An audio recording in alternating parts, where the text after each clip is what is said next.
Tranquillement. Alors, bonjour tout le monde. Bienvenue à cette deuxième table ronde matinale. Bienvenue à ceux qui sont ici avec nous au Jésus. Bienvenue à ceux qui sont avec nous à la maison. Alors, l'effet structurant des pôles marionnettiques. Alors, moi, quand j'ai lu ça, je me suis posé une question. C'est la première question que je me suis posée et que j'ai posée aussi aux autres parce que pôle marionnettique, c'est un terme qu'on a entendu en Europe, qu'on a entendu en France, qui n'est pas utilisé encore chez nous.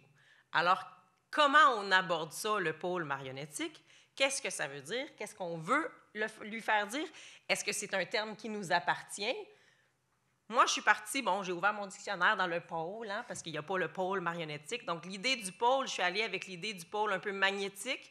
Donc, si tu veux nous mettre une petite photo derrière, je suis partie d'une image qui, pour moi, représentait un peu cette idée de pôle qui attire l'attention, mais qui va aussi faire effet miroir vers la société. J'ai pris cette image-là de miroir en abîme parce qu'une image en révèle une autre, et on ne soupçonne pas toujours tous les effets répercutants que va avoir cette action-là de pôle. Je suis partie d'aussi simple que ça pour ouvrir la conversation ce matin, pour qu'après ça, on puisse voir qu'est-ce qu'on en fait, qu'est-ce qu'on en veut. Et j'aimerais aussi partir de l'idée qu'il y a 10 ans, au dernier colloque, on n'aurait pas eu tous ces joueurs-là autour de la table dans l'état qu'ils le sont aujourd'hui. Les choses au niveau des pôles structurants ont quand même bien bougé en 10 ans de façon très positive, très lumineuse. Moi, je suis dans un esprit de lumière en ce moment. Et je trouvais ça intéressant qu'on refasse un peu le point. Et là, vous allez voir, on a autour de la table 7 joueurs très variés. Donc déjà là, on a des nomenclatures différentes, on a des actions différentes, on est sur des territoires différents. Je vais passer vite, juste nous les nommer, ces gens-là. Alors, autour de la table, en présence physique, nous avons donc Sabrina Baran de l'Illusion Théâtre de marionnettes, mais de l'Illusion lieu de création. Certains ont plusieurs chapeaux, et ce qui nous intéresse, moi, ce qui m'intéresse ce matin, c'est la séparation entre l'espace de la compagnie de création et comment c'est plus large que ça, plus large que la compagnie dans toutes ses actions envers le milieu. Nous avons Mme Louise Lapointe de Castelier. Castelier sous toutes ses formes. C'était écrit Miam, mais je vais y revenir. Monsieur Richard Blackburn du Théâtre de la Dame de Cœur, en version, oui, qu'on voit bien, que vous voyez bien à l'écran, donc Benoît Lagrandeur du Fiam/Rubrique, Sylvie Baillargeon de La Bulle, South Miller qui représente la fabrique de théâtre insolite des Sages-Fous, et M. Jacques Laroche du Théâtre de la Petite Marie. Une belle représentativité. On va passer à la prochaine image, si vous le voulez bien, de notre, sur le diaporama. J'ai fait une carte de notre beau et grand pays d'est en ouest, ce grand territoire. On va zoomer sur la prochaine, on va arriver chez nous, au Québec. Et, on a déjà celle... Donc oui, c'est ça, on a tous ces petits points, ces villes, ces territoires, ces lieux qui nous habitent. Et sur la prochaine, on va retrouver en rouge les 7 lieux qui sont représentés ce matin. 7 lieux que j'ai divisés sous différentes catégories. Donc, on a 2 lieux à Montréal, 5 lieux en région qui représentent quand même le Saguenay, la Gaspésie, la Mauricie, l'Estrie, la Montérégie. Déjà ça, c'est extraordinaire d'avoir des antennes un peu partout sur le territoire. Au niveau de la nomenclature, on a 3 lieux qui abritent autant des organismes festivals qui sont voués au développement, au rayonnement. De ça, il y en a un à Montréal, 2 en région. On a 2 lieux en région qui abritent des organismes de création et un lieu de diffusion. Après ça, on a un lieu en ville, organisme et lieu de création, et un lieu en région, privé, qui offre des résidences. Des chapeaux très, très, très différents, mais qui viennent compléter notre portrait de pôle, antenne, de rayonnement marionnettique. Pour mieux présenter chacun de ces espaces, je vais commencer à Montréal. Je vais commencer à Montréal, donc ils auront quelques minutes, 5 minutes ou 4 minutes ou 3 minutes selon la nomenclature du lieu. On va commencer par Castelier. C'était écrit Miam. Et moi, je me suis posé la question et j'ai réalisé en me posant la question, en discutant avec Louise, en rappelant Vincent, en faisant je pense que je n'ai pas bien compris. Alors, si moi, je n'ai pas bien compris, je me dis qu'il y a bien d'autres mondes qui n'ont peut-être pas bien compris. Alors, quand on s'est parlé il y a 10 ans de cela, on parlait de la MIAM comme organisme. Avec le temps, la structure a changé. Donc, quand on parle aujourd'hui de la MIAM, la Maison internationale des arts de la marionnette, ce lieu extraordinaire qu'on a dans Outremont, on parle de la maison. Les murs, moi j'aime bien décrire la maison, les murs, les portes, les fenêtres, le toit et la porte pour laisser entrer ceux qu'on aime et cet art qu'on aime. Ça, c'est la structure. Mais dans cette structure, il y a ceux qui portent ces projets. Donc, aujourd'hui, on a parce qu'il y a quand même 2 pôles à l'intérieur de la MIAM. Il y a Castelier, fort important, et la QM, qui organise ce colloque. Donc, c'est retiré de cette table. On sont bien occupés ailleurs, c'est bien correct. J'ouvre donc la parole avec Louise Lapointe, et elle va, vous parler en profondeur de son Castelier. Je dis son parce que c'est quand même elle là, qui est en arrière de cette belle chose-là. On vous écoute. Merci Isabelle. Bonjour tout le monde. Bonjour sur écran aussi. C'est un plaisir de faire partie de ce colloque 10 ans plus tard. Il y a 10 ans, le mot MIAM n'existait même pas. C'était même pas un organisme. C'était un rêve du milieu d'avoir un centre de création et de recherche voué aux arts de la marionnette à Montréal. Il y avait eu différents projets au fil des 30 dernières années. Puis je me souviens très bien, il y a 10 ans, on en parlait encore comme d'un rêve. Alors c'est fait incroyable en 10 ans ce qui peut se passer.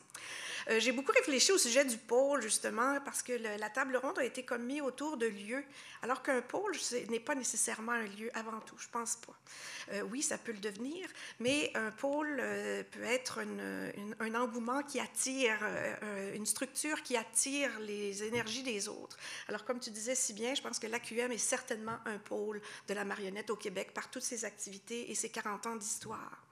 Alors, nous, Castelier, oui, maintenant, on a nos bureaux dans la MIAM, mais Castelier, je pense qu'on a pu être un pôle avant la MIAM, avant d'avoir un lieu, et j'espère qu'on l'est encore.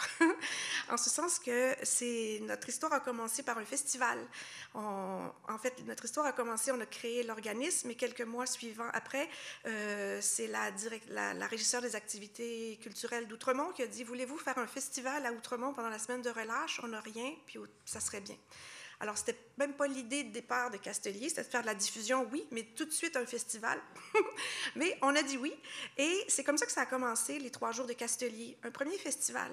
Et on avait 103 places sur la scène du théâtre Outremont, et on a fait salle comble. Yahoo! C'était un petit 3 jours, mais un grand 3 jours parce que ça a parti quelque chose. Et ce que je voudrais dire, l'effet structurant de ça, qui est un petit pôle. Ensuite, Castelier, ça nous a permis, le festival qui est revenu chaque année, ça nous a permis de développer ensuite une saison, d'inviter différents spectacles hors festival avec différentes salles. Castelier, on a été, et nous sommes toujours un diffuseur spécialisé en théâtre, mais nomade, c'est-à-dire qu'on n'est pas relié à un lieu de diffusion spécialement. C'est sûr qu'on travaille beaucoup avec le théâtre Outremont, vu notre ancrage et notre localisation, mais on travaille aussi avec plusieurs théâtres dans la ville, en région, à l'extérieur de la province et dans le monde. Alors, ça aussi, ça fait partie, je pense, de l'attraction du pôle, comment c'est pas nécessairement juste un lieu, mais c'est une volonté de créer des activités. Alors, le festival a amené la saison, qui a amené ensuite l'arrondissement à dire, on va les aider un peu. 5 ans plus tard, on va leur offrir un petit bureau. Alors, on a été accueillis à Outremont. Et un premier bureau a permis d'engager un premier employé, pour vrai, avec une aide salariale, évidemment. Mais ça a commencé le bal qui a fait que ça s'est renforcé et qu'on a pu étendre nos activités, entre autres avec la médiation culturelle. Alors ici, je pense à Magali Chouinard, évidemment, quand elle avait rejoint Castelier. C'est tout le volet qu'elle est arrivée à développer. Et c'est cet ancrage-là dans une communauté qui s'est développée, autant avec la communauté des marionnettistes que petit à petit dans le grand public, que le projet de la maison a pu naître suite à un appel à projet de l'arrondissement pour remettre en valeur une vieille bâtisse désaffectée qui était vide depuis 2006.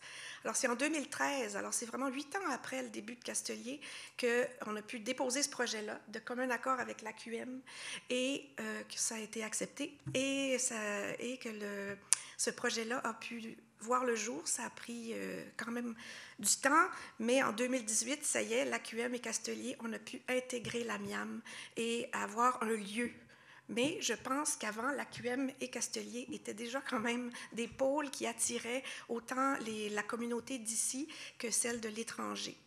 Et alors voilà un peu le cheminement de ça. Et la Miam, oui, c'est fantastique d'avoir un lieu, je le répète, Margareta Nicolescu qui disait en 2011 au congrès, il y a 10 ans, qui était l'invité d'honneur, qui avait dit « Le lieu, c'est sacré ». Ben c'est vrai. Alors, nous tous ici, je pense qu'on pourra en parler, combien d'avoir une fondation, ça donne des ailes et ça donne la possibilité de faire des projets. Nous, ça nous a permis, entre autres, de décupler notre accueil de résidence, de création, autant pour les artistes d'ici que pour l'étranger. Alors ça, c'est un plan magnifique.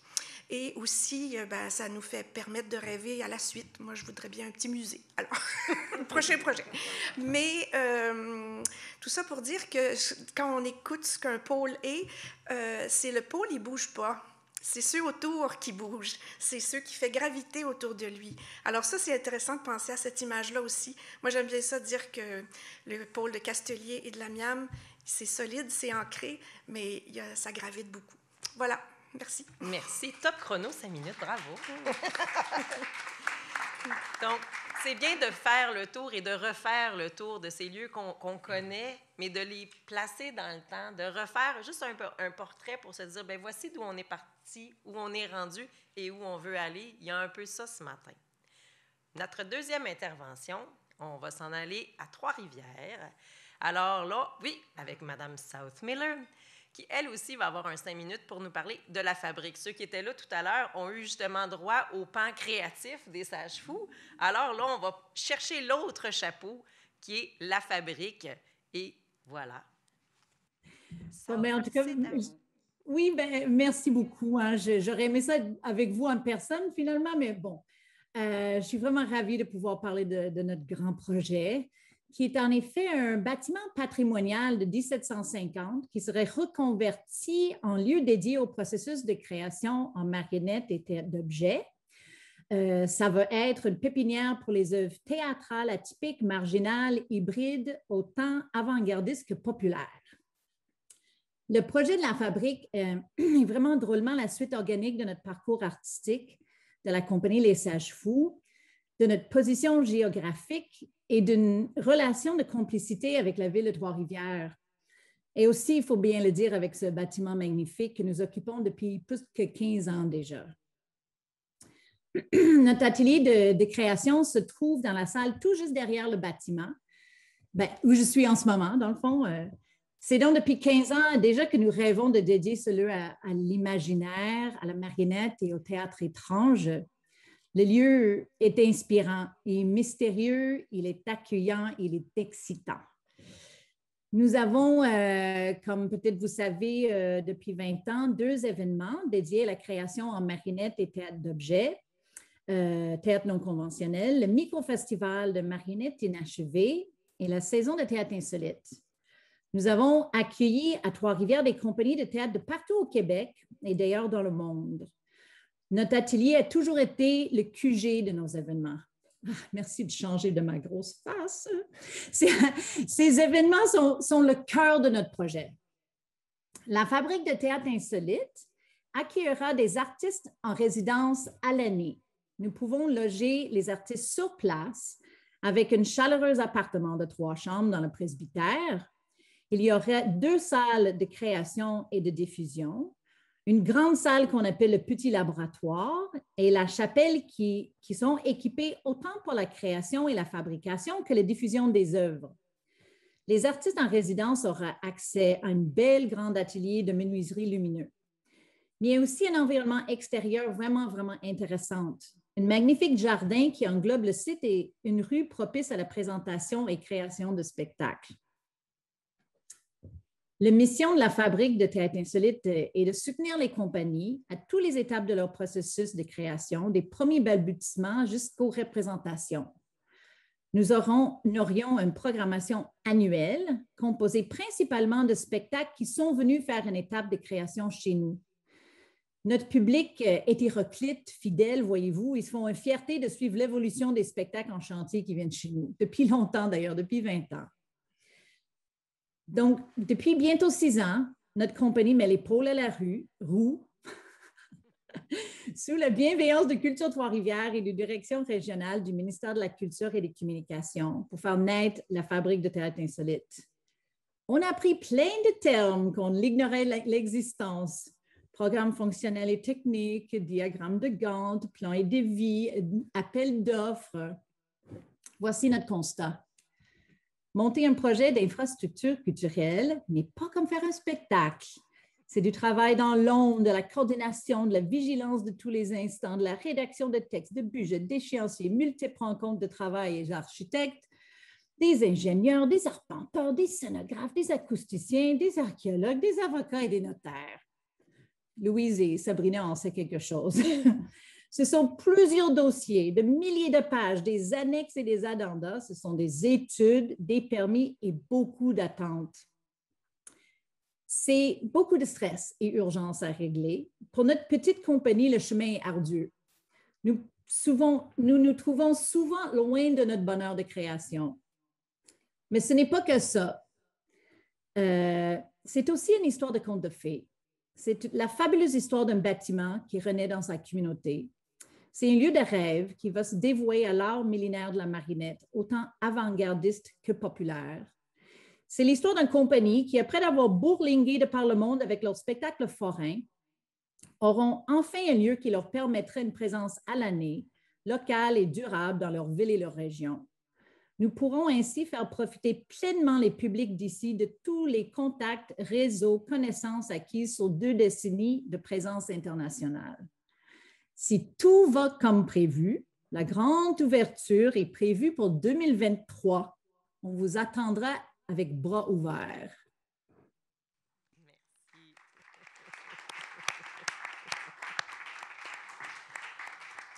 Alors, ça aussi, il y a 10 ans, c'était... Mais est-ce que c'était déjà un rêve il y a 10 ans? Oui, mais est-ce que c'était enclenché ou c'était encore dans le nuage? C'était enclenché officiellement en 2016. Donc, non. Il y a 10 ans, c'était dans notre esprit. Mais comme Louise dit, je trouve quand même qu'on agissait un peu de pôle puisque nos deux événements attiraient Absolument. la communauté marionnettique chez nous.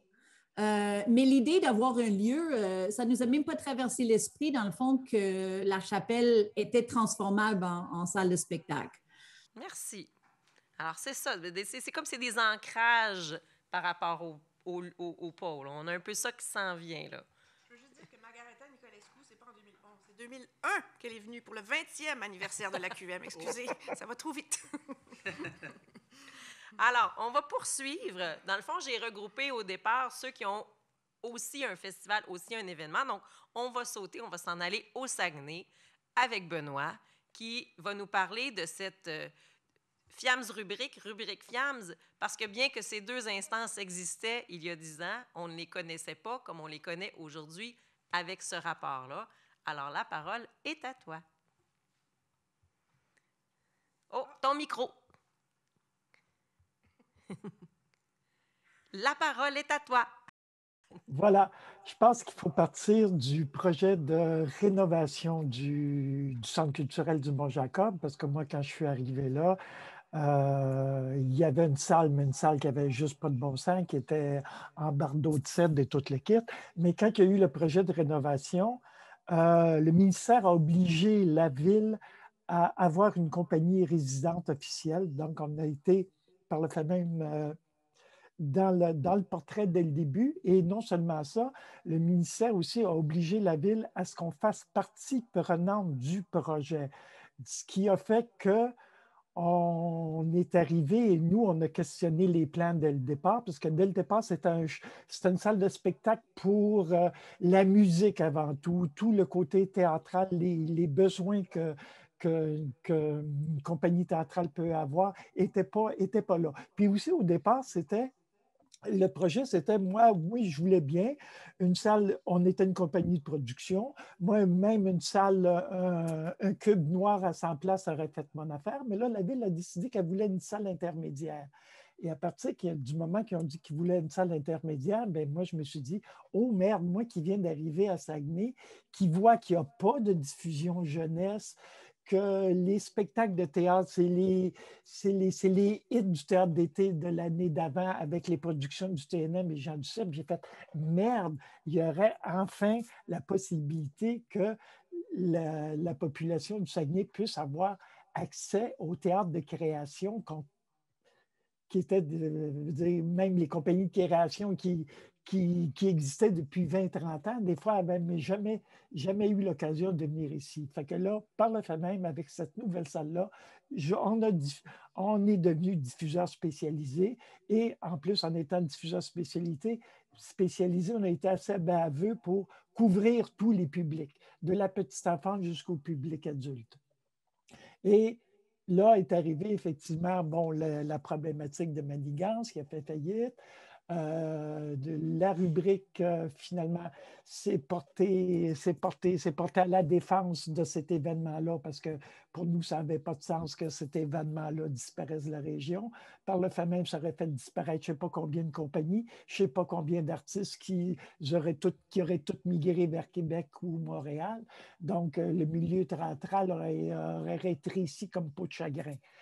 Donc, à partir de ce moment-là, mais comment dire, le lieu comme on le voit, et de toute façon, avant même que la rubrique commence à travailler aux destinées du festival, déjà, on recevait, nous, assez régulièrement, des résidences, principalement des résidences d'auteurs et également aussi des compagnies de théâtre qui avaient besoin d'un lieu, qui avaient très souvent des artistes de Montréal qui avaient le goût de sortir de la ville pour justement, en sachant très bien, loin du téléphone, loin de l'ordi, on va pouvoir se concentrer pendant une semaine, pendant 10 jours sur notre création. Et puis, tout à coup, est arrivé aussi des compagnies de marionnettes, mais de toute façon, moi, la marionnette, je veux dire, pour moi, ça a toujours été, pour moi, c'est du théâtre. Fait que même comme diffuseur spécialisé, avant même que la rubrique prenne les rênes du festival, on a toujours programmé régulièrement des spectacles de marionnettes. Fait que pour moi, tout ça allait de soi. Fait qu'aujourd'hui, oui, je reçois encore autant des demandes de compagnies théâtre d'acteurs que de théâtre de marionnettes à différents stades. Des fois, ils sont au tout début de leur processus de création. Des fois, ils sont plus avancés. Même très souvent, je m'inscris dans une lignée de lieux de résidence, des maisons de la culture à Montréal, chez nous. Des fois, effectivement, ils sont passés par la Miam, etc., etc. Donc, moi, je vois très bien justement ce parcours-là, comment on dit ça, ces pôles de création-là, moi, je vois ça tout à fait d'un bon œil. C'est quelque chose qui, à mon sens, existe déjà de façon informelle. Maintenant, il reste à se questionner, est-ce que c'est vraiment pertinent? Moi, je crois que oui, d'essayer de formaliser un petit peu plus la chose, mais c'est sûr qu'à partir du moment qu'on dit ça, bien, il y a bien des questionnements qui en découlent, mais ça, je pense qu'on est tous là, on va être tous là pour en parler entre nous. Beaucoup. Alors là, on est parti des 3 lieux, structures qui rayonnent avec lieu, événement, médiation. On reviendra sur ça. Là, on va aller vers le plus petit espace, la plus petite structure que j'ai invitée à la table parce que c'est un lieu privé. Donc déjà là, ça sort du mode de fonctionnement habituel et il y a une relation d'amour qui est là. Et c'est pour ça que j'ai invité Sylvie à se joindre à nous, aussi parce que c'est un autre échiquier géographique dans la province et pour voir comment la bulle vient contribuer à sa hauteur d'antenne au rayonnement. Alors, Sylvie, c'est à toi. Bonjour, vous m'entendez bien? Oui, super. Alors, on est vraiment très content que vous nous ayez invités à cette table ronde. Comment dire, je me rends compte, c'est le fun de voir l'image. Alors, oui, c'est un projet qui est né de 2 individus. Hein, puis je pense que je vais juste prendre un petit temps pour vous parler un peu. Moi, je suis comédienne, costumière. J'ai eu une compagnie jeune public pendant 17 ans et j'ai fermé la compagnie en 2010. Dès 2009, j'étais justement à suivre une formation au FIAM avec Fabrizio Montecchi, avec Je pense que c'était Chercheurs d'onde 2. Après ça, j'ai pris des formations, j'ai continué à m'intéresser à la marionnette. J'ai pris une formation avec Claire Heggen, La pire espèce. Et ça a été des formations vraiment déterminantes dans ma vie qui me disaient, il faut que je bâtisse un lieu de création. J'avais ça en moi, c'était comme plus fort que moi. Fait que j'avais un partenaire aussi, Sylvain, qui avait une maison, un petit chalet suisse au bord de la rivière. Alors, c'était avec lui, qui est un musicien, qui est aussi un ébéniste et qui a travaillé en conseiller comme relation de travail. Et donc, ensemble, notre projet est né. Puis on a mis ça de l'avant à partir de 2014. On a commencé le chantier. Donc, l'espace que vous voyez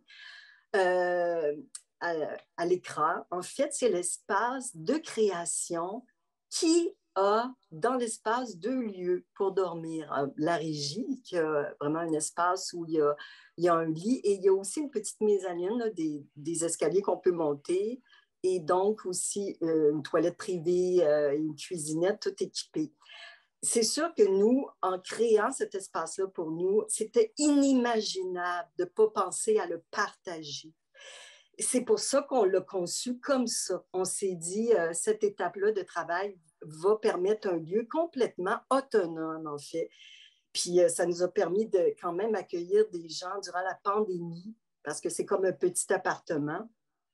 Et donc, depuis 2014, parce qu'on est en chantier, ça va faire presque 8 ans, il y a eu d'autres étapes. Après ça, la maison a aussi 2 autres chambres qui peuvent accueillir 2 artistes par chambre, dépendamment des affinités. En dessous de cet espace-là de création, on a fait notre espace d'atelier outillé qui est ouvert aussi aux artistes. Et on a les 2 chambres, on a fait aussi un atelier, mon atelier de couture avec mes machines à coudre industrielles. On a un petit atelier extérieur pour la poussière et la cochonnerie avec les outils de coupe. Et on a une cuisine, une grande cuisine dans notre lieu. Quand il y a plusieurs artistes, donc on parle de plus de 2 artistes, on peut héberger facilement de 5 à 6 artistes. Puis on est très bien un peu partout. On a tous nos petits espaces et donc la cuisine, elle est ouverte. Et nous, c'est sûr que c'est un lieu de partage avant tout. C'est un lieu où on voulait accueillir les gens, que les gens se sentent chouchoutés, en fait. Et puis, je vais te laisser sous le chouchoutage parce qu'on oui. va revenir. C'est vrai qu'on s'y sent chouchouté. Hein? J'y suis allée, bullée chez eux.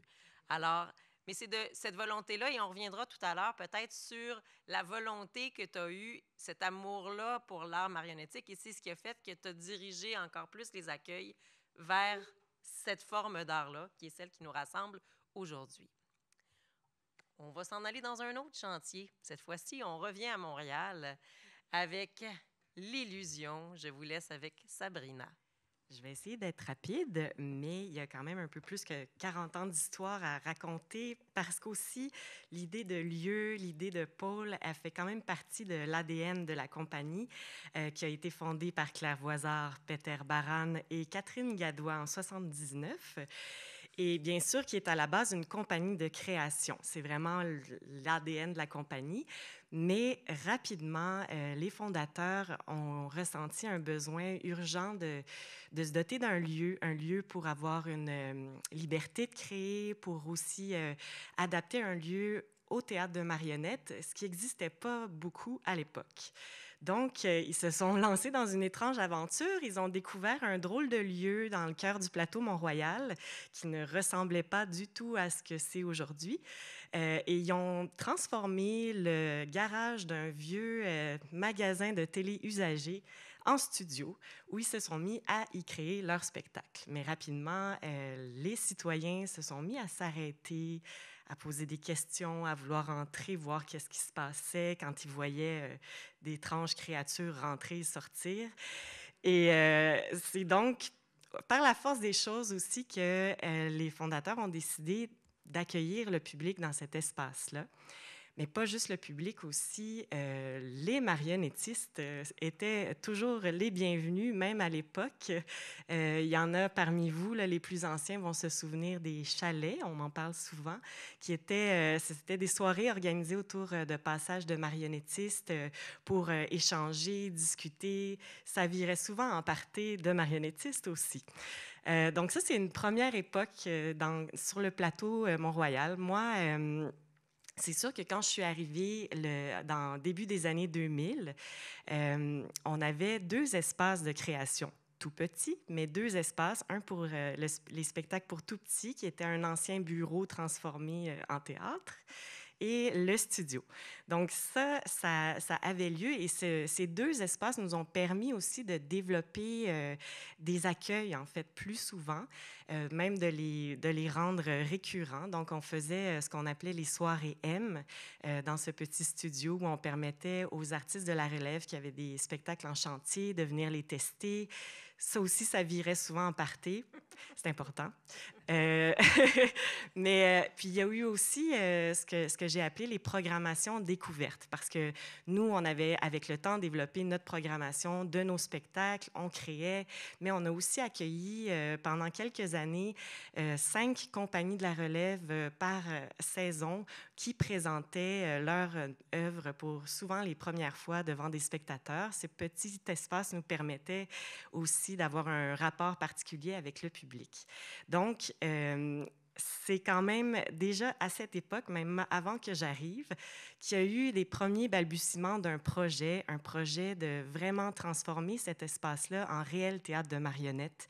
Il y a eu des dépôts de faits officiels, mais avec les aléas de la vie, de la bureaucratie et même des changements de zonage de la ville de Montréal, on s'est rapidement rendu compte que cet espace qu'on avait investi pendant plus de 20 ans ne pourrait pas être celui qu'on transformerait tel le grand rêve que les fondateurs avaient.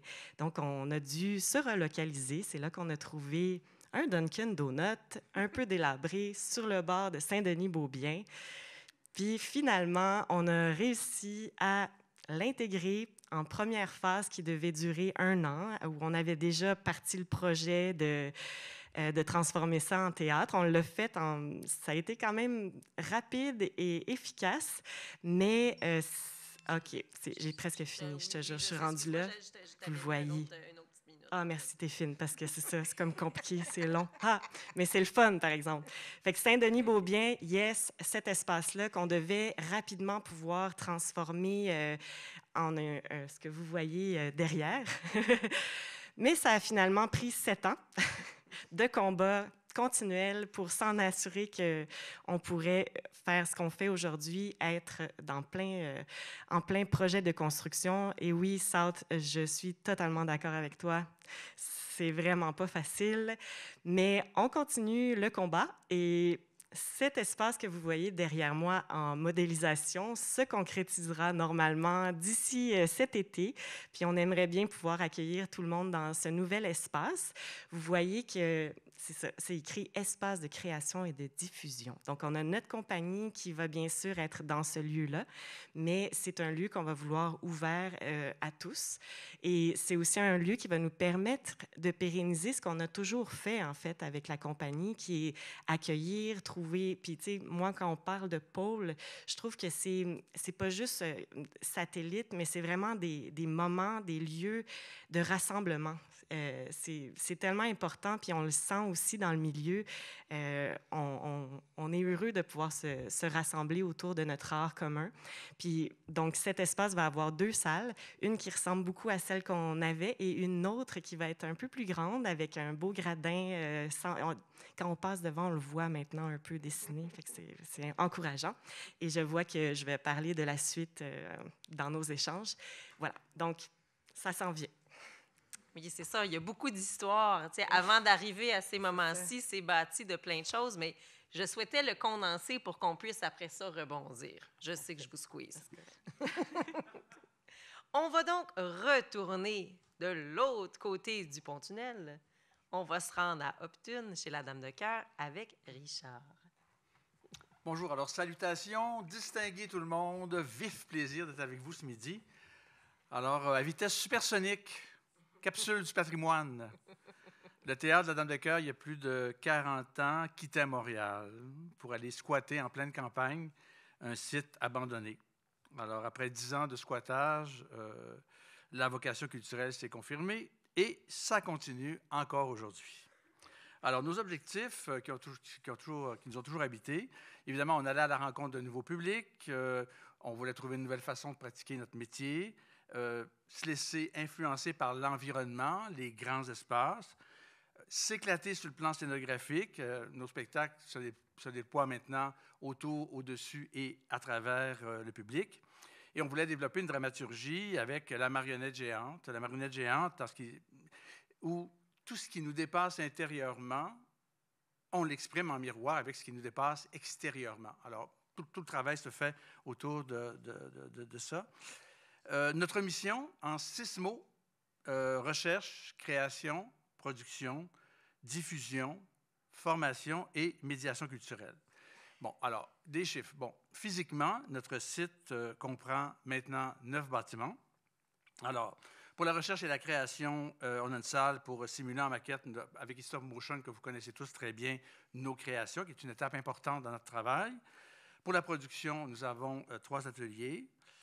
Pour la diffusion, notre salle de spectacle, si vous n'êtes jamais venu, c'est une salle extérieure sous une grande toiture avec 500 bancs pivotants, avec bretelles chauffantes, et où on raconte des histoires neuves en 4 dimensions.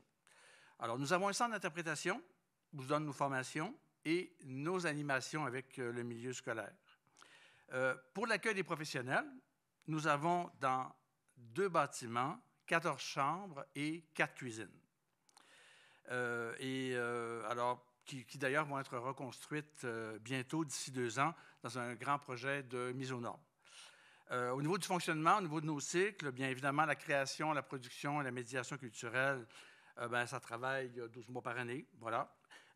Nos formations, il y en a une d'ailleurs en fin de semaine, nos formations se donnent en 2 blocs de 90 heures à chaque année. Et notre diffusion, l'été, ça représente à peu près 44 représentations qui vont rejoindre au-dessus de 20 000 spectateurs. Et la diffusion extra-Opton, à l'international ou au Québec, ça va représenter approximativement une 40aine de représentations. Notre centre d'interprétation, lui, va offrir à peu près 150 animations en milieu scolaire par année, et dont, entre autres, on a une grande complicité avec les 7 écoles primaires de notre petite mini-MRC. En tout, là, c'est à peu près plus de 30 000 personnes qui viennent sur le site à chaque année. Bon, pourquoi un pôle marionnettique? Vous en avez parlé, effectivement, c'est une question qui est intéressante, qui est pertinente, qui a différentes résonances. Tous nos secteurs d'activité impliquent à peu près entre une 50aine et une 100aine de professionnels qui représentent en tout une 20aine de corps de métier qui viennent de différentes régions du Québec. D'ailleurs, Emploi Québec, même chez nous, nous considère comme un des 5 grands employeurs de notre MRC. Bon, à ces équipes s'ajoutent bien sûr les stagiaires qui viennent soit du Québec, de l'Angleterre, de la France, la Norvège, etc., l'Haïti, bon, voilà. Alors, souvent, régulièrement, nous avons des stagiaires chez nous. Nos ateliers de production, qui sont importants, ne répondent pas seulement à nos besoins, mais également régulièrement à différents besoins de d'autres compagnies du Québec et de l'international. Nous sommes ouverts à d'autres compagnies qui viennent travailler et répéter leur production dans nos ateliers. Alors, ces secteurs de fabrication-là, des marionnettes géantes et des décors, c'est très important dans ces 3 ateliers. On offre des programmes annuels de formation. Bon, vous savez, l'initiation en technique de manipulation d'éléments surdimensionnés, voilà. Écoutez, Opton, pour nous, là, c'est plus qu'une situation géographique. C'est une terre qu'on a choisie et à laquelle nous appartenons et qui a participé vraiment à forger notre identité. D'ici 2 ans, on aura complété un grand projet qui va rejoindre les stress et les angoisses de Trois-Rivières et de nous. Alors, nous avons un magnifique document, une belle brique de 739 pages qui est à l'étude présentement. Alors, c'est vraiment assez incroyable, cette dynamique-là. Mais d'ici 2 ans, on devrait avoir une mise aux normes intéressante pour tout ce site-là où on est depuis plus de 40 ans. Merci. Alors voilà, merci pour vos écoutes. C'est foisonnant, c'est vivant et oui, merci. Ce lien-là avec l'environnement, avec la géographie, avec le lieu, avec les résidents, avec les habitants, ça aussi, c'est cet ancrage-là dans une communauté, moi, c'est quelque chose qui m'anime énormément. On va terminer notre premier tour de table en s'en allant en Gaspésie, donc le lieu le plus à l'est du Québec. Ah, quand même! Alors, on s'en va à Bonaventure avec Jacques Laroche du Théâtre de la Petite Marie. La parole est Bonjour. à toi. Allô, c'est branché. Ah, c'est vraiment le fun d'être avec vous. Bon, je vais vous parler vite de la compagnie. Je n'ai pas beaucoup de temps de toute façon. La photo que vous voyez là en ce moment, c'est notre nouveau lieu, mais il est nouveau depuis cette année. Donc, je vais vous faire un petit historique, puis fiez-vous pas à cette bâtisse-là. Donc, nous autres, la compagnie a été fondée en 1994, à l'initiative de la ville de Bonaventure. À l'époque, il y avait une fille de Bonaventure qui étudiait au Conservatoire de Québec. Puis, c'est la municipalité qui a fait « Hey, pourquoi qu'on ne demande pas aux jeunes du Conservatoire de venir faire un spectacle d'été pour la jeunesse? On pourrait leur prêter la grosse grange qui est sur le terrain de camping. On pourrait leur donner un petit chalet pour qu'ils se logent, puis on leur donnerait 3 000 $. C'était quelque chose d'assez intéressant à l'époque pour des finissants de l'école. Fait qu'on s'est pointé là, puis on est resté là depuis. La bâtisse qu'on avait, le préau, c'est une bâtisse qui est sur une langue de sable, vraiment au bout de la ville, au bout de la municipalité. D'un côté, tu as la mer, de l'autre côté, tu as la marina, puis tu as la rivière Bonaventure qui se jette dedans. C'est un endroit exceptionnel, mais pas super adéquat. C'est-à-dire que l'hiver, il y a 2 pouces de glace sur le plancher. C'est ça, ça a été un endroit très inspirant pendant 25 ans parce qu'on pouvait faire ce qu'on veut. On n'avait pas de problème. On pouvait aller repeindre le décor à 3 heures du matin. On avait une grande, grande liberté, mais un plafond de 9 pieds, un peu plate. Les premières années, on a travaillé beaucoup. Ce n'était pas nécessairement de la marionnette qu'on travaillait, mais on a fait beaucoup d'ombres chinoises, de machines à acétate. On a expérimenté la marionnette. Donc, mais on ne se considère pas nécessairement comme un théâtre de marionnettes. On est avant tout un théâtre jeunesse qui j'impose souvent la marionnette à des metteurs en scène que j'invite. Souvent, ils ont bien peur. Hey, j'ai jamais fait de marionnette. Pas grave, profites-en. Comme ça, on a permis à Alice Ronfort de toucher à la marionnette. Elle a eu bien du fun. Marie-Josée Bastien-Bédard aussi, de tomber dans la marionnette, de faire hey, « ouais, c'est bien cool ». J'ai initié Francis Richard, qui est rendu mon co-directeur général et artistique à la marionnette. Hey, ça l'a intéressé. J'ai travaillé avec un artiste de la place, Pierre-André Bugeaud. On a travaillé le théâtre d'objets. Il a roulé beaucoup. Ça, c'est aussi un objectif qu'on caresse. C'est il y a 2000 personnes à Bonaventure, mais on a le rêve fou de se créer une communauté artistique. On y arrive un peu. Est-ce qu'on a un pôle théâtral, marionnettique? On le voudrait. On voudrait le devenir. On n'est pas juste la marionnette, mais on aimerait ça être un petit point d'ancrage. On travaille aussi justement avec Pierre-André Bugeaud et sa conjointe Edith Bélanger. On a fait, il y a quelques années, on a créé des archétypes gaspésiens avec l'aide des jeunes de la polyvalente de Passepébiac. On s'est mis à réfléchir. On était très inspirés par le guignol lyonnais, mais on a essayé de chercher des caractéristiques, puis une langue. Donc, on a créé une petite forme qui se promène en Castelet, qui s'appelle Coquine Escaparo, avec différents personnages. On est rendu à 2 aventures. L'été passé, on l'a joué beaucoup sur le terrain du musée acadien, qui n'est pas très loin. Donc, c'est ça. On a un peu le rêve fou de créer une communauté théâtrale, marionnettique à Bonaventure, mais on est assez limité en ressources humaines. Ça, il faut dire que pendant très longtemps, on était dans les bas-fonds du sous-financement. Depuis 2018, ça a changé.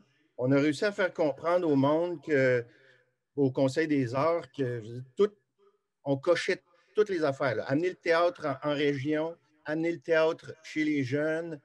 On faisait ça depuis 25 ans, puis il était peut-être le temps qu'ils le reconnaissent. Ils ont compris. Fait que depuis une couple d'années, ça va.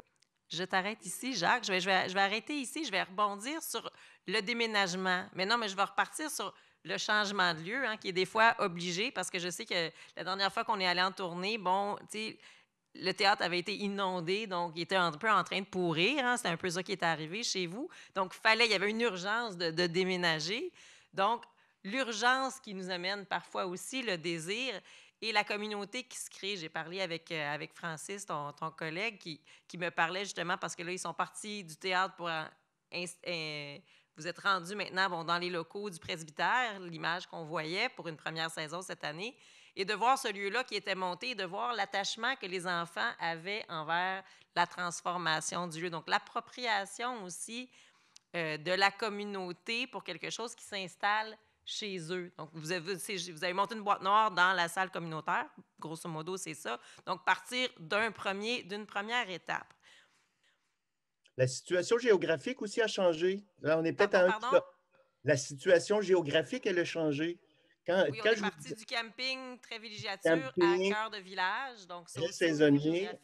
Exactement. On se ramasse comme dans un centre culturel, un pôle culturel de la municipalité avec l'église, le musée acadien, la boutique d'artisanat. Donc, ça crée comme un lieu. Puis en plus, nous autres, cet été, on a mis notre castelet sur le gazon en plein milieu de ça.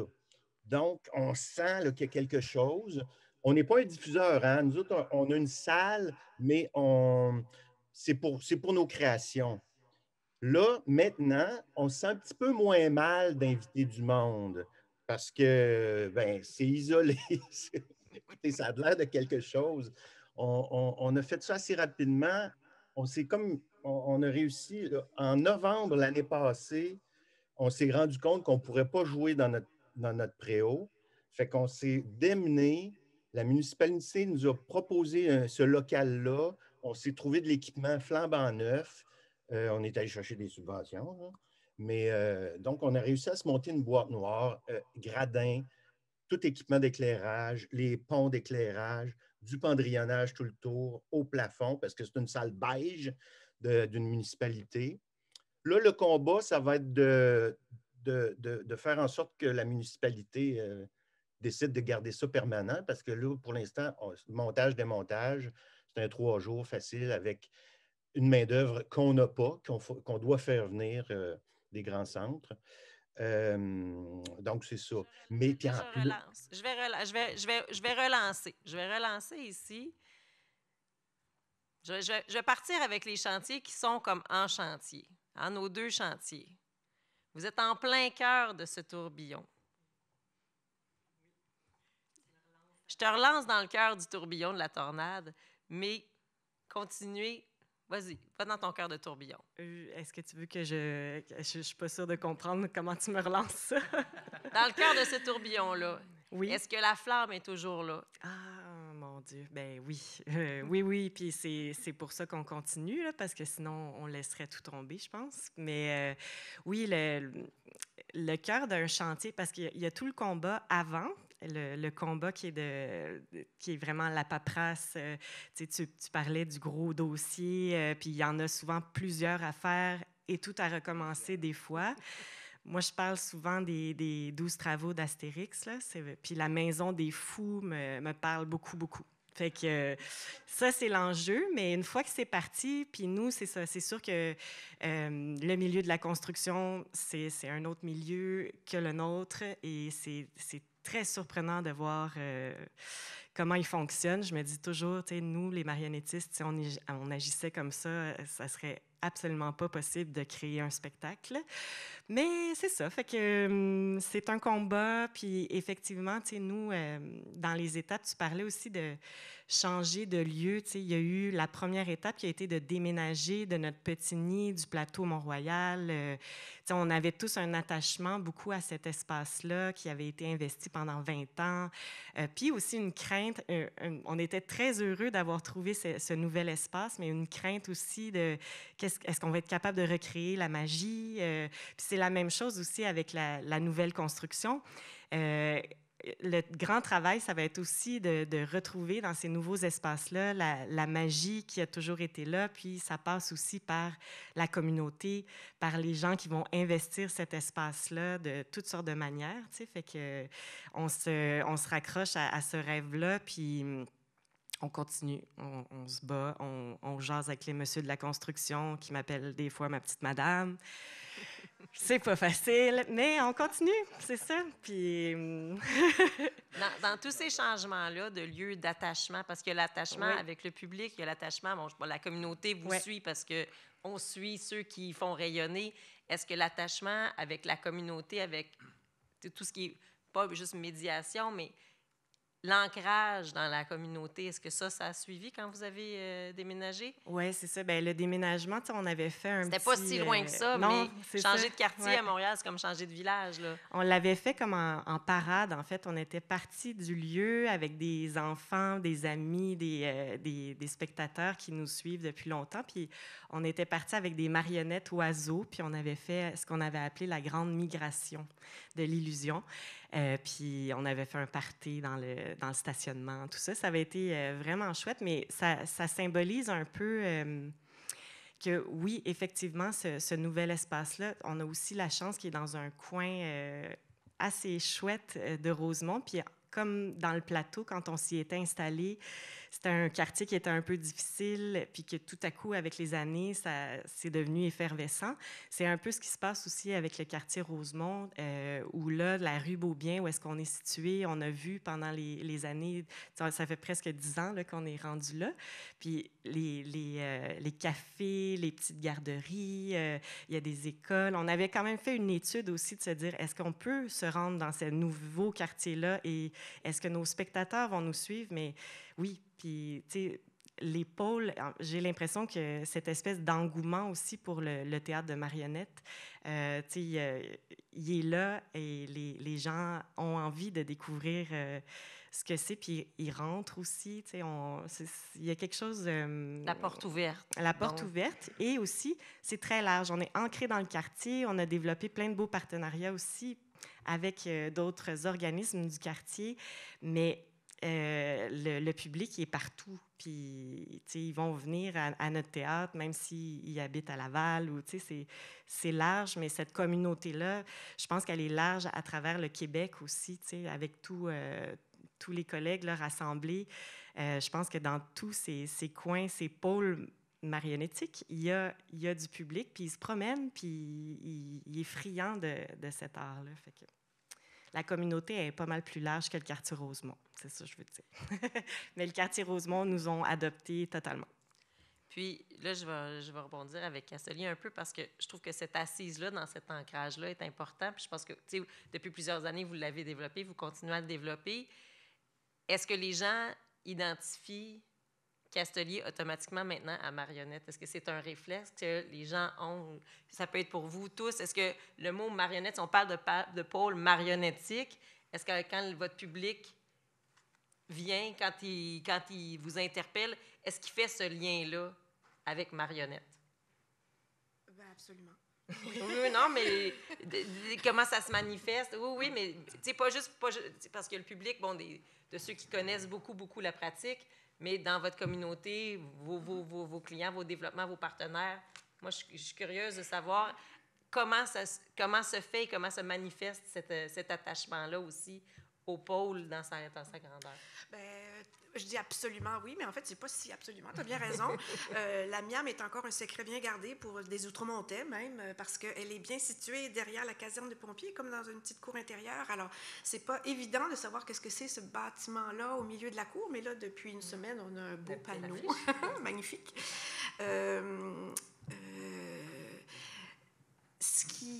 Oui, les gens nous découvrent encore et le grand public de l'arrondissement nous découvre et reviennent et reviennent. Et oui, de plus en plus, ça devient un lieu de passage et d'arrêt. Alors, on est un fleuron de l'arrondissement. On fait partie du plan de développement culturel sur lequel ils ont travaillé les derniers mois. Et on contribue certainement la vie, enrichir la vie des citoyens par la culture qu'on apporte et les rassemblements non seulement nationaux, mais internationaux aussi. Alors, c'est ça qui est fantastique. C'est autant l'ancrage est important, autant d'avoir des satellites, c'est bien. Puis comme je parlais tout à l'heure, quand on travaille avec différents théâtres, dont les écuries, c'est puis on va travailler avec vous quand ça va être prêt, ça sent bien, c'est que ça empêche de ghettoiser la marionnette aussi, de dire, ah oui, là, c'est... Alors, c'est le fun aussi de la sortir, puis d'aller dans différents lieux ici, en région et à travers le pays. Alors voilà, oui, le public qui s'y fera typique, il s'attache. C'est certain.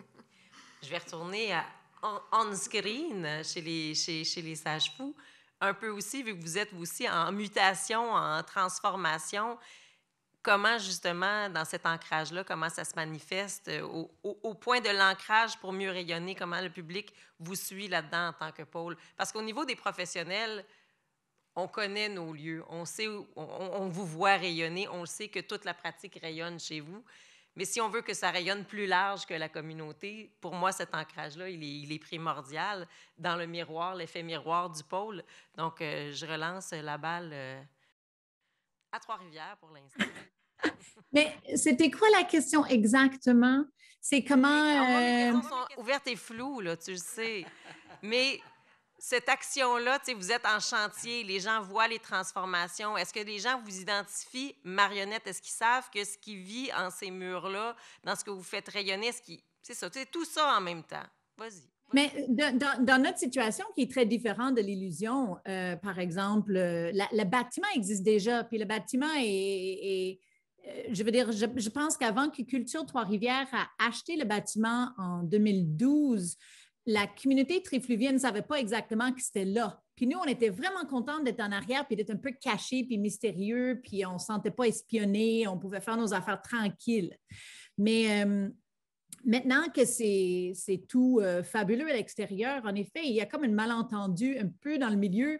Tout le monde pense que notre projet existe déjà, puis qu'il y a déjà une fabrique de théâtre insolite, et puis que, je veux dire, on fait des événements, on accueille des artistes même en résidence, donc presque on fait toutes les activités sans que tout soit parfaitement fignolé. Et qu'on a passé à travers ces grosses épreuves avec les messieurs de la construction, qu'on n'a pas rencontrés encore, là. Mais de notre part, c'est intéressant parce que nos événements ont déjà, mais je pense comme beaucoup de vous, on a une histoire, un historique avec les citoyens de Trois-Rivières. Ils nous connaissent, ils viennent aux événements. Ils sont beaucoup dehors aussi. La saison de théâtre insolite se passe toute dans le vieux Trois-Rivières. Donc, pour ce qui est de... Je ne sais pas, pour ce qui est de nos travaux de rénovation, ça reste un peu entre nous, je dirais. Le monde sont déjà prêts et excités. Pense que ça existe déjà. Ça répond-tu à ta question? Ah oui, non, mais c'est de voir est-ce que les gens, bien justement, ils se sont déjà, dans le fond, approprié le lieu. Le public dans lequel, la communauté dans laquelle vous évoluez, c'est déjà approprié un lieu, même s'il n'est pas complet. Mais ils savent que maintenant, la fabrique puis tout ça, c'est un lieu... Est-ce qu'ils savent que marionnette vit? Parce que tantôt, bien qu'on ne veuille pas ghettoiser, on veut en même temps que ce mot-là soit sur les lèvres. En tout cas, à mon sens, dans le pôle marionnettique, il y a le mot marionnette. Quand on avait discuté, il y avait tout ce qui existe en Europe de label marionnette. Est-ce qu'on veut que ce mot-là soit plus sur les lèvres? Est-ce qu'on veut qu'il soit valorisé? Est-ce que c'est valorisé? Est-ce que c'est ghettoisé? Est-ce que les gens s'identifient? Bon, s'ils savent qu'ils viennent à Optune, ils savent que vous autres, vous avez un lien marionnette géante. Oui. La réponse est oui. Si tu mentionnes Optune, ce que les gens au Québec connaissent d'Optune, s'ils connaissent quelque chose, ça va être les grosses marionnettes. Donc, il y a vraiment un ancrage très spécifique autour d'une pratique. Maintenant, tantôt, tu parlais des ouvertures. Moi, ce qui m'intéresse éventuellement avec tous ces ponts-là qui grandissent, qui se développent, c'est les ponts que vous allez faire entre vous. Alors, moi, je suis curieuse de... Parce que là, on va s'en aller tranquillement vers les ponts et l'avenir, hein? Parce que tout l'avenir est dans un nouveau pont, ça a l'air. Mais comment est-ce que vous allez interagir entre pôles? Comment vont se faire ces ponts? C'est quoi vos désirs, vos volontés dans ces lieux qui vont être plus grands avec plus de possibilités que vous avez eues. Bon, peut-être pas nécessairement plus de possibilités financières, mais plus de possibilités physiques. Donc, je peux lancer ça dans un lieu qui est en transformation. Oui, c'est ça. Bien, effectivement, quand on est dans un projet de mise aux normes, dans notre cas, c'est, bon, ils l'ont dit, là, c'est extrêmement lourd et compliqué. Là. Ça prend un très, très gros budget de Tylenol pour venir à bout de ça. Il est pété, d'ailleurs, le budget de Tylenol, je vous l'annonce officiellement. Mais effectivement, il faut sortir de ça, il faut arriver au bout de ça. Je pense qu'on a très hâte, autant soit Trois-Rivières, d'aller de l'autre côté de cette, pour être capable après ça. Mais il y a du travail à faire, il y a de la concertation à faire. Il y a vraiment de la concertation à faire parce qu'il y a de l'espace. Nous, lorsque nous aurons, dans 2-3 ans, notre capacité d'accueil va vraiment être intéressante. Pour les compagnies, on va avoir des lieux beaucoup plus intéressants pour accueillir les gens. En complémentarité. Et là, à ce moment-là, va falloir créativement créer ces liens-là qui sont à venir. Mais on est jeunes dans nos transformations. Là. Mais c'est devant nous. C'est devant nous. C'est devant nous. Ces liens-là sont à trouver. Mais aujourd'hui, je pense que c'est assez extraordinaire de pouvoir en jaser. Comme tu disais d'introduction, ce mot-là apparaît dans notre vocabulaire, le mot pôle. Est-ce qui est lithique? Est-ce qui est linisé, comme disait Émilie ce matin?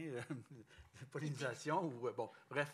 Il y a des polis là-dedans, mais c'est un beau futur qui peut être devant nous, par concertation, oui, créative. Puis il y a un intérêt. Oui, l'intérêt est franc, il est majeur, il est nécessaire. Il faut pouvoir se permettre justement de rayonner créativement et de s'inter-aider. Voilà.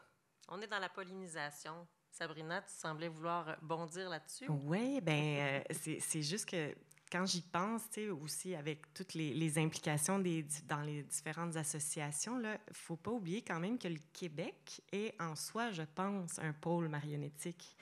On a une activité, une effervescence ici depuis plusieurs années. Là, on fête les 40 ans de l'AQM, qui est aussi pour beaucoup dans l'espèce de fédération qu'on a dans notre milieu qui est particulier. C'est particulier à travers le Canada, particulier à l'international aussi, je dirais. Fait que, effectivement, de voir que là, en 10 ans, il y a eu toute cette transformation-là, ce travail de se mettre ensemble, de se mettre en commun, d'échanger, de trouver des possibilités de partenariat, même d'agrandir ce rayonnement-là, je pense que ça passe aussi par cette réflexion que le Québec, en soi, est un pôle pour la marionnette. Parce que, en discutant, tu as été aussi à Unima Canada, on a nos collègues où on sent que l'effervescence est là aussi, mais on sent que le Québec est quand même encore une locomotive aussi, puis qui est générateur aussi de projets, d'idées, de moments de rassemblement particuliers.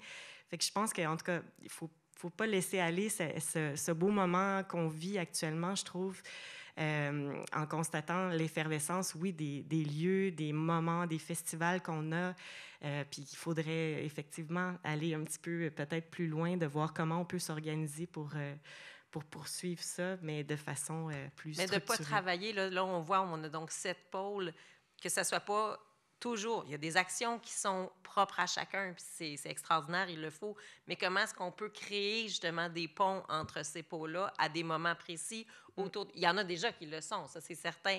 Mais comment est-ce qu'on va pouvoir bonifier ça pour vraiment se consolider et se structurer, pour pas qu'on ne veut pas vaciller? Comment est-ce qu'ensemble, on peut vraiment...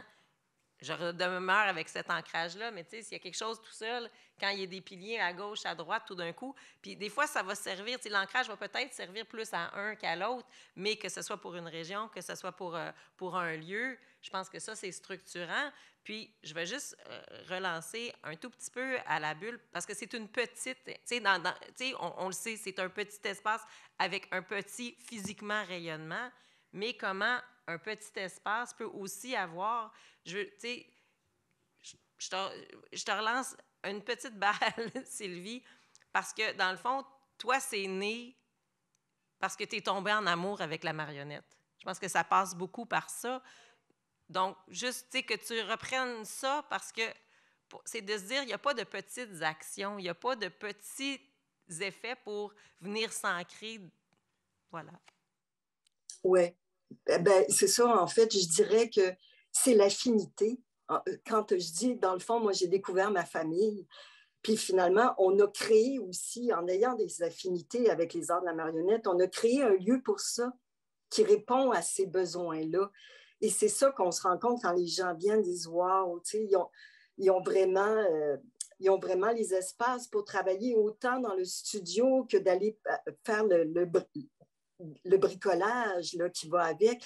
Et ça, je pense que nous, parce que ça a été long, c'est quand même un chantier que là, il y a 7 ans, l'atelier n'était pas prêt, mon atelier de couture non plus, mais là, je me rends compte de toutes les possibilités puis des besoins des gens en marionnette et ça répond à des besoins. Puis nos expertises, à moi et Sylvain aussi, viennent aider. On est là pour soutenir, on ne donne pas les clés. Il n'y en a pas d'ailleurs de clés dans le...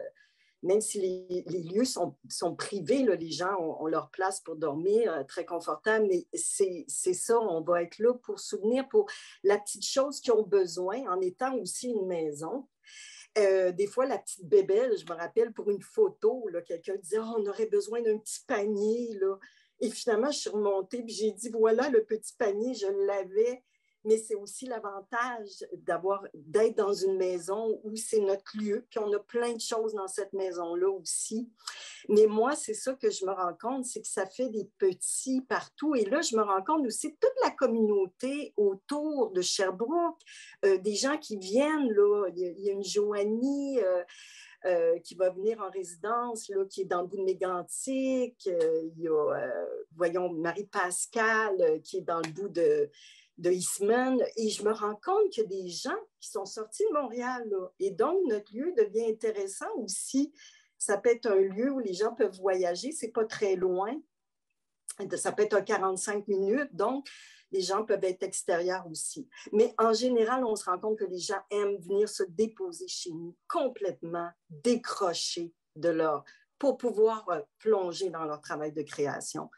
C'est ce qui est vraiment bien pour pouvoir continuer le processus de création. Merci. Fait que c'est ça. Bien, ce que je trouve intéressant, c'est, tu sais, je pense qu'en 10 ans, le territoire s'est élargi et s'est consolidé.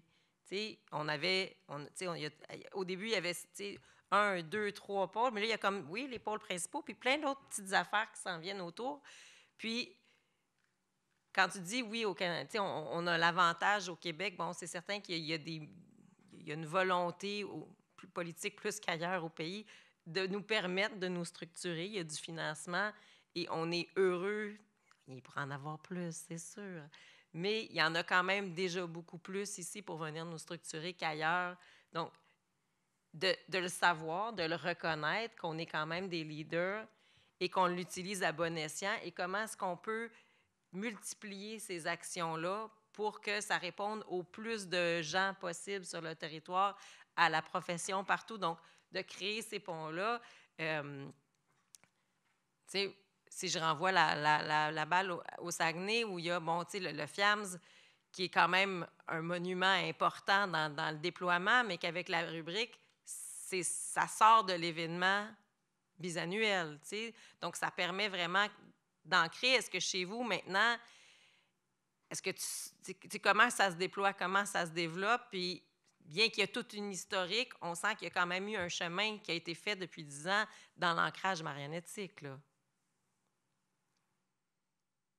Oh!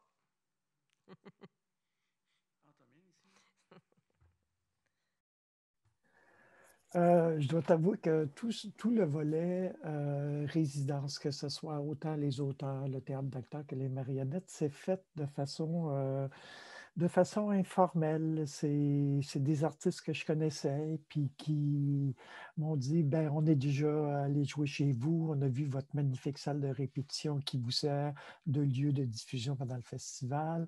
Est-ce qu'on peut aller chez vous? Et spontanément, oui, je les ai accueillis. Et bon, ce qui est très bien aussi, c'est qu'on a un atelier de décor qui est adjacent à cette salle-là. On a un atelier de costumes. Et moi, la seule chose que je demande à tous ceux et celles qui viennent en résidence, c'est de, comment dire, organiser une activité où il va avoir un contact avec le public. Pas nécessairement n'importe quel type de contact, dans le sens, il faut que ce soit utile aussi à la compagnie. Donc, ça peut être à toutes sortes, ça peut être en sortie de résidence, ça peut être des fois au tout début de la résidence, quel genre de public qu'ils aimeraient interpeller avec leur travail. Et on offre naturellement les services de notre médiatrice pour simplifier cette chose-là.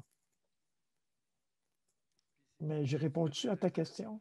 Je ne suis pas sûr. Oui, oui, oui. Oui. Par rapport à ce que tu disais, Isabelle, bon, ce qui se passe présentement, qui est unique au Québec, au niveau d'une certaine effervescence, tout ça, je pense que tout ça est dû beaucoup aux réponses du public.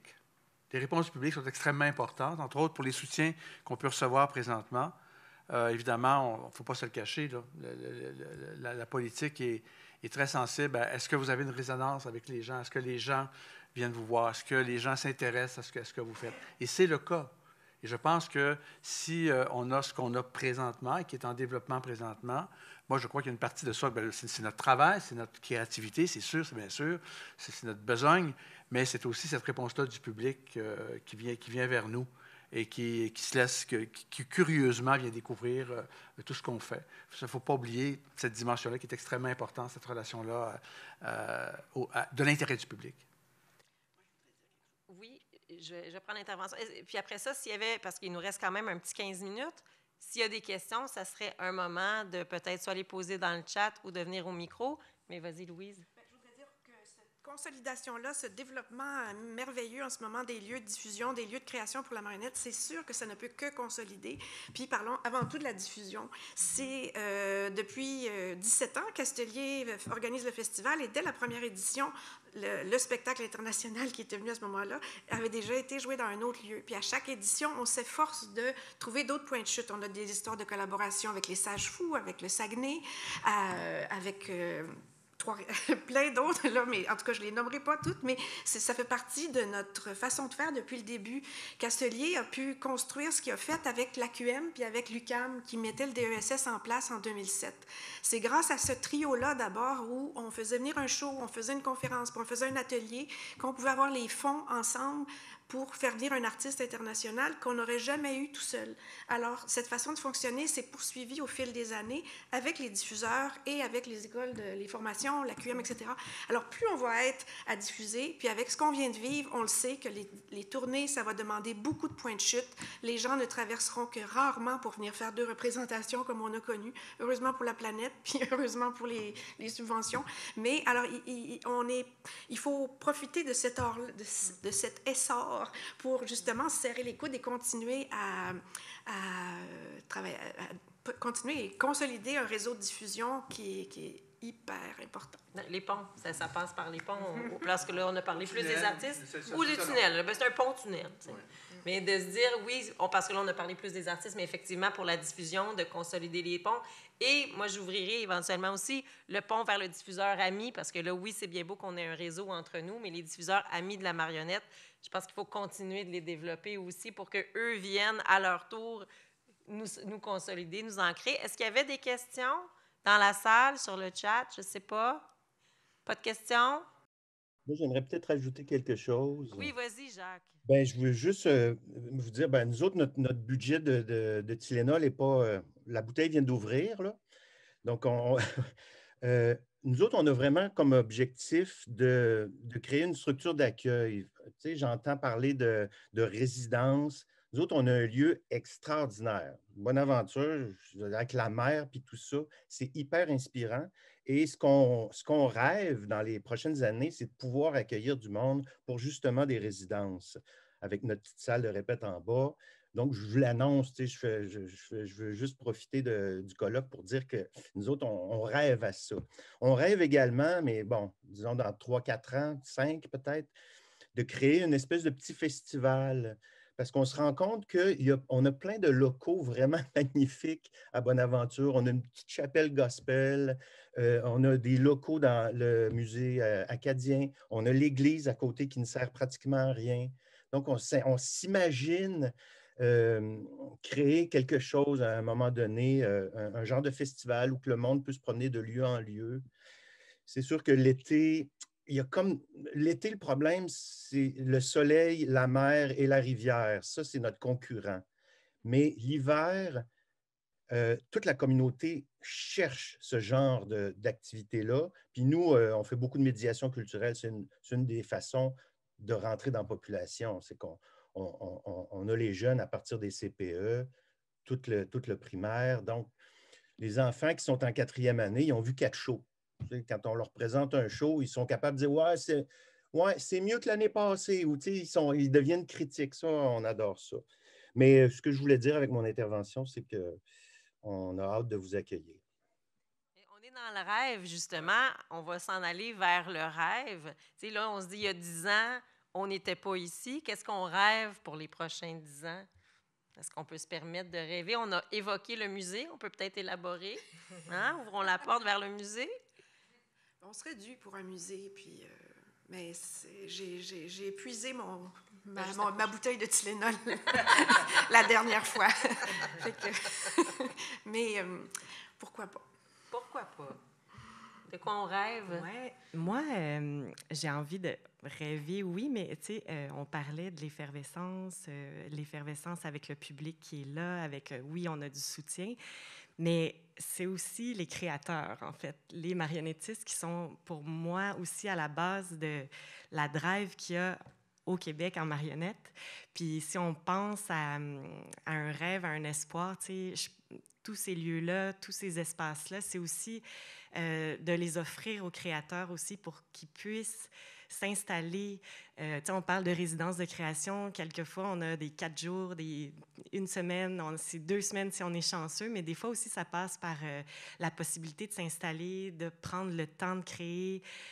Puis oui, des fois, d'aller dans différents endroits à travers le Québec pour rêver autrement sa création. Fait que ouais, de garder les créateurs au centre aussi de nos démarches de pôle de diffusion ou de création, parce que c'est eux qui font la force de notre milieu aussi, puis c'est ça. Fait que, oublions-les pas, puis laissons-leur du temps, de l'espace, des possibilités pour que ça puisse continuer aussi à être aussi effervescent. C'est ça, des fois, ça passe aussi par des premières opportunités de diffusion, tu sais, de prendre le risque avec des nouveaux créateurs qui n'ont pas eu l'occasion encore de se faire accepter par des diffuseurs plus... tu sais, les amis de la marionnette, ils sont là, mais des fois, ils ne prennent pas le risque non plus. Ils vont aller chercher des propositions qui ont déjà fait leurs preuves. Puis des fois, c'est ça, juste d'offrir des opportunités de diffusion à des groupes ou des artistes qui débutent, qui ont envie de rencontrer le public, même si ça semble risqué. Je pense que ça fait partie aussi de comment on peut continuer à structurer le milieu puis à le garder effervescent comme ça, en laissant la place aussi aux nouveaux créateurs. Justement, j'en profite, je saute sur l'occasion, parce que Castelier, on va profiter de la Miam pour ouvrir un nouveau volet, justement, pour ses créateurs et ses nouvelles créations. Et ça va s'appeler Prête, Popette, on y va.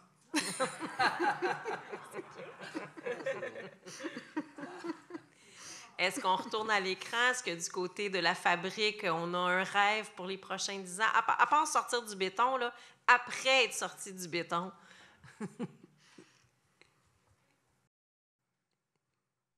Je vais activer mon micro. Bien, je veux dire, oui, c'est sûr. Moi, on n'a jamais été, à part l'année passée où on a accueilli quelques compagnies pendant des semaines, on n'a jamais pu offrir ce genre d'espace de création à long terme. Puis, j'ai hâte de pouvoir partager ce lieu avec les créateurs parce que je trouve que c'est quelque chose d'intéressant, un peu comme aller à la bulle, tu sais, de sortir un peu du chaos de la ville et de se retrouver quelque part où on peut vraiment se concentrer. Donc, j'ai hâte de voir qu'est-ce qui va se passer avec tout ça. J'ai aussi très hâte de voir comment ça va transformer notre compagnie parce que j'ai bien hâte d'être de l'autre bout pour pouvoir en jouer avec mon projet, moi aussi, tu sais. Mais voilà, je pense que pour le moment, je garde la rêve assez simple. On va survivre et après, on va être complètement déchaîné. Moi, je poursuivrais sur le rêve un peu. tu me permets.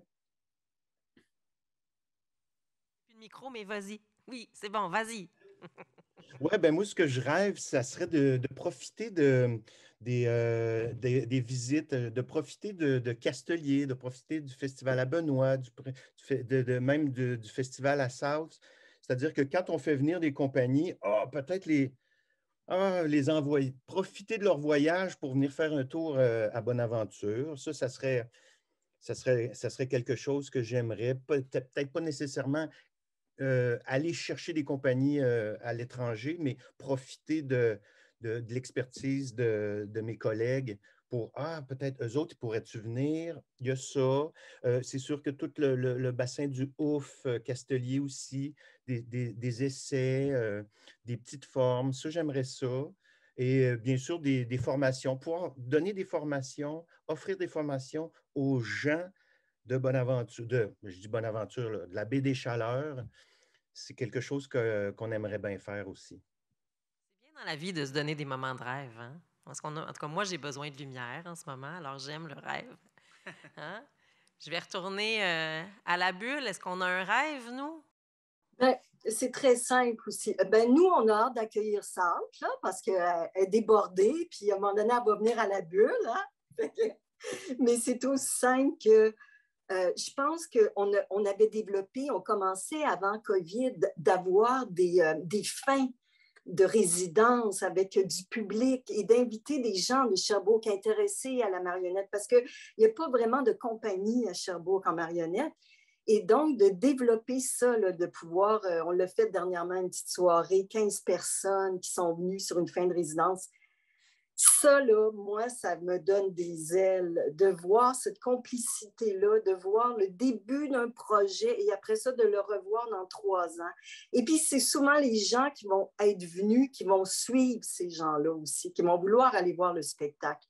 Et l'autre chose que je dirais, mon petit rêve, c'est que j'en avais parlé un peu à Louise aussi, si des fois on voit dans nos projets de faire venir des artistes de l'étranger ou une petite tournée justement que, il y aurait besoin de se déposer, ils ont besoin de travailler quelque chose dans une bulle, bien, ça pourrait être le fun de pouvoir échanger là-dessus, puis d'accueillir des artistes qui vont finalement aller peut-être faire une tournée ou venir d'ailleurs et qu'on peut, on peut les accueillir chez nous, c'est ça, pour une semaine, pour du travail de création. Fait, voilà. Si on continue, on finit notre tour d'espoir, puis après ça, je vais finir avec la dernière question. Il nous restait... Oui. Oui, bien toi, tu avais ouvert sur le rêve et l'espoir. Ouais. Veux-tu continuer? Ben, brièvement, oui. Disons que c'est sûr qu'on a hâte d'améliorer nos conditions de travail et d'accueil. Mais ce que je trouve le fun aujourd'hui, c'est qu'on ne rêve pas. On est vraiment dans le réel d'une AQM qui est proactive et qui organise des choses vraiment percutantes, pertinentes. Alors, mon rêve, c'est que l'AQM continue son effervescence et demeure dans toute cette proactivité-là pour nous permettre d'échanger, de se connaître plus, de trouver des liens encore plus percutants, pertinents. Alors ça, c'est mon rêve que l'AQM continue ce magnifique travail-là. Bravo à l'AQM. Oui.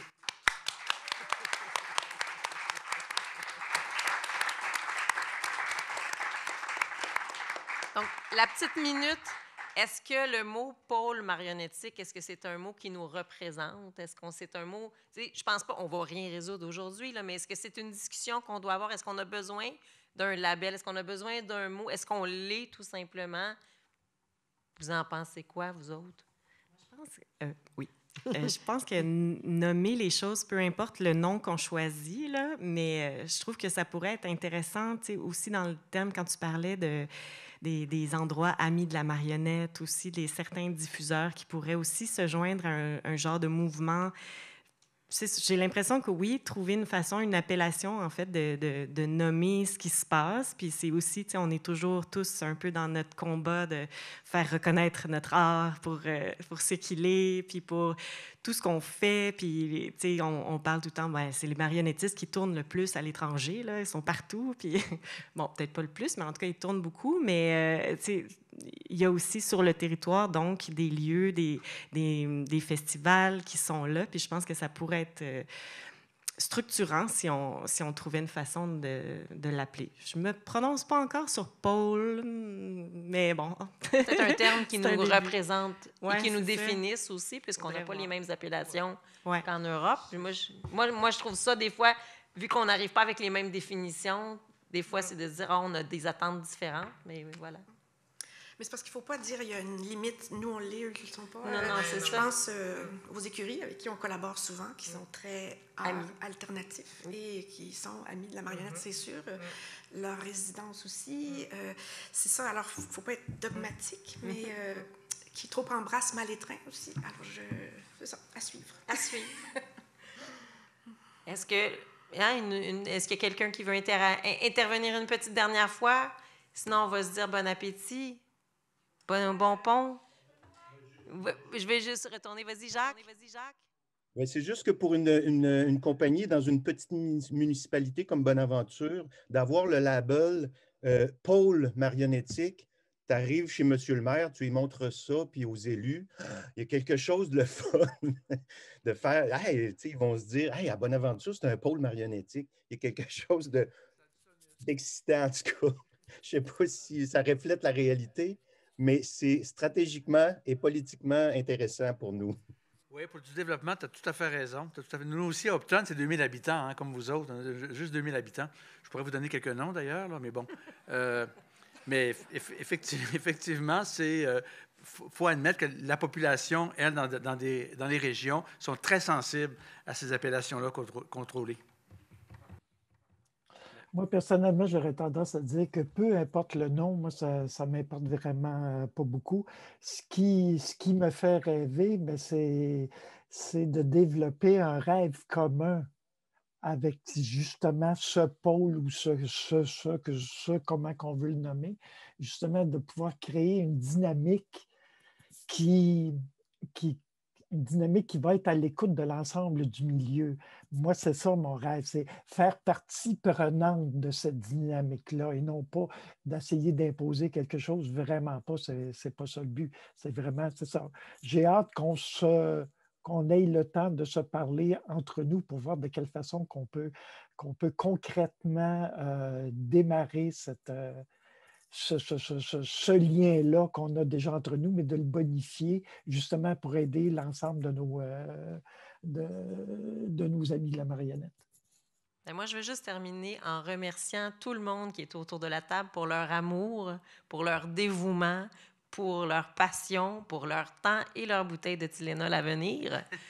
Merci de croire et de faire vivre notre milieu. Parce que sans les humains, comme Louise le disait, et on le dit, sans les humains derrière ces infrastructures-là, on n'est rien. Alors, merci, on ne lâche pas. Je pense qu'on a un milieu fort, effervescent, qui a envie, et moi, je suis heureuse de l'entendre, parce que ça fait du bien de l'entendre, de dire que les portes sont ouvertes, les ponts sont ouverts, et maintenant, je pense que, comme collectivité, on ne peut rien faire pour les créer, ces ponts-là, ils sont déjà commencés, mais c'est de voir le chemin que vous allez prendre, puis je pense qu'il y a plein de gens qui sont là pour épauler, à côté, appuyer, aider et un jour les prendre pour se rendre d'un bord à l'autre. Alors, merci à l'AQM, merci à vous tous présents en salle et à la maison. Hein? Voilà, bon appétit, mangez bien, soyez heureux. On se retrouve pour la GA dans peu de temps. Merci. Bravo Isabelle. Bravo.